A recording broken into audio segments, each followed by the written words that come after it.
Let's see how to replace the ribbon. Sometimes you need to fix the ribbon for good print. It's a little bit tricky, but easy to fix by yourself. Let's see how to fix it. First, open the transparent cover. Take the ribbon in the middle position like this way. After that, take it out slowly.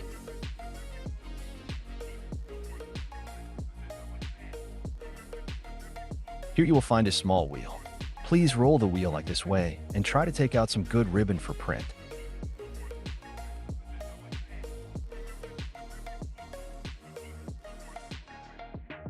After finishing up this, you need to set this again into the attendance machine carefully. Please look at this position. You will find a gap between the print head and the stainless steel plate. Please make sure that the ribbon is inserted into this gap. I'm going to insert it.